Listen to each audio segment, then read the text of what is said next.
Hey everyone, and welcome to this explainer. I am absolutely thrilled you're tuning in today because we're going to be talking about something truly fascinating. We are exploring the most extraordinary, the most amazing, literally the absolute ultimate outfit in the entire universe. So I want you to use your imagination for a minute. Just totally forget about the latest fashion trends, right? Forget about those cool sneakers in the store window or the most expensive jackets money can buy. We're looking at a wardrobe that is, quite literally, out of this world. Okay, let's dive into this. I want you to think for a few seconds. If you were to look inside your closet right now, what's the most important thing you own? Is it, a heavy winter coat that keeps you safe and warm in the freezing snow? Is it a fancy dress or maybe a sharp suit you wear for special occasions? Or honestly, maybe it's just your favorite perfectly worn-in t-shirt that just brings you comfort. Give it a thought. Well, what if I told you that the absolute most important thing you will ever wear isn't hanging in your closet at all? It's not made of cotton, it's not made of wool, and you certainly can't just go buy it at the mall. To really understand what this ultimate piece of clothing is and why we all desperately need it, we have to look all the way back to the original design. Section 1. The original outfit, glowing in Eden. So, let's rewind the clock all the way back to the very beginning of human history. We are looking at humanity's absolute first wardrobe, starting with our first parents, Adam and Eve, living in the beautiful, perfect garden of Holy Eden. Now, when Adam and Eve were created, they obviously didn't have sewing machines, right? And they didn't weave fabric from cotton or sheep's wool. Instead, they wore what our source material calls the white robe of innocence. But get this, it wasn't made of threads. Because Adam and Eve lived in perfect conformity to God's will, because their hearts were completely pure, without a single bad thought or selfish desire, and they were fully connected to their Creator, they were actually enshrouded in a beautiful, soft light. It was the very light of God wrapping around them like a glowing, magnificent blanket. Just imagine how warm, comforting, and just glorious that must have been. They literally wore light. Section 2. The wardrobe malfunction. Losing the light. And this brilliantly illustrates the devastating change that happened next in this perfect paradise. The moment Adam and Eve chose to disobey God, that perfect, beautiful connection with their Creator was just severed. The light that had encircled them and kept them safe completely vanished.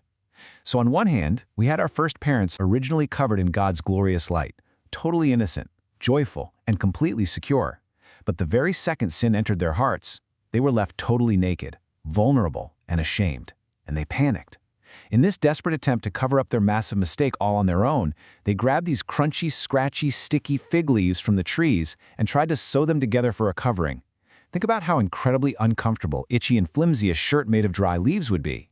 It was just a tragic, broken attempt to replace a heavenly garment with a homemade, failing disguise. And that brings us to a really important realization about human nature.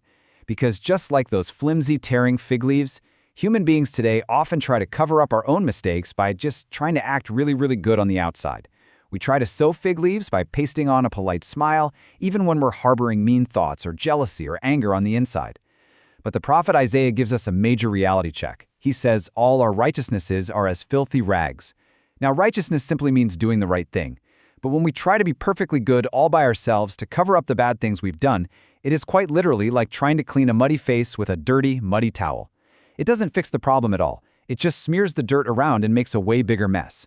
There is absolutely nothing inside of us that can weave a perfect, clean outfit to truly cover our souls. Section 3. The Loom of Heaven. Weaving the Royal Robe. But thankfully, the story absolutely does not end with scratchy fig leaves and filthy, muddy rags. No way! God knew we couldn't make our own perfect clothes to fix our hearts, so He instituted an ultimate rescue plan. He provided the perfect garment for us. But first, let's clearly define this big theological word, righteousness. In the book of Revelation, chapter 19, it talks about the saints in heaven wearing fine linen, clean and white. But what actually is that fine linen? Well, it's nothing less than Jesus Christ's pure, unblemished, and spotless character. Because Jesus came to earth and lived a completely perfect life, never making a single mistake, never having one selfish thought, His character is like this brilliant, flawless, pure white piece of fabric. It's a stunning contrast to the flimsy, muddy rags of our own making. Now, what's really interesting about this is how we actually get this perfect, spotless outfit. The text describes this beautiful covering as a wedding garment that was woven in the loom of heaven. Think about a loom for a second, a massive machine that carefully threads beautiful strings together to make a masterpiece. Remember, we can't weave this robe ourselves. Our hands are broken, and we only end up making filthy rags. So Christ Himself wove this beautiful, spotless robe for us. With every single kind word he spoke, every act of obedience, and ultimately his sacrifice, the loom of heaven was at work.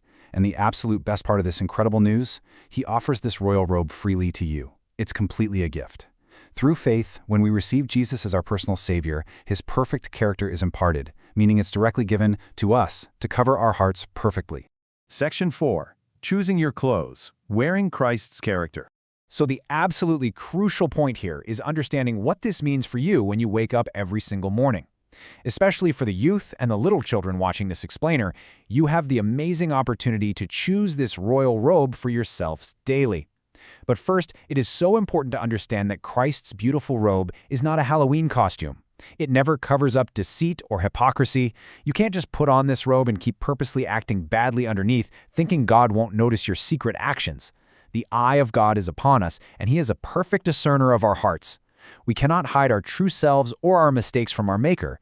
Instead of being a fake disguise, this robe is about a real, inside-out transformation. You receive it by accepting Christ as your Savior and asking him to forgive you. And here's the kicker, you don't wait until you get to heaven to put this on. You must receive it and wear it right here, right now in your everyday life. When you wear Christ's character, it changes how you act on the playground. It means sharing your toys, being entirely honest even when you might get in trouble, and showing deep kindness to others, because Jesus' perfect love is shining right through you. Which brings us to our final, and by far most important question of this whole explainer.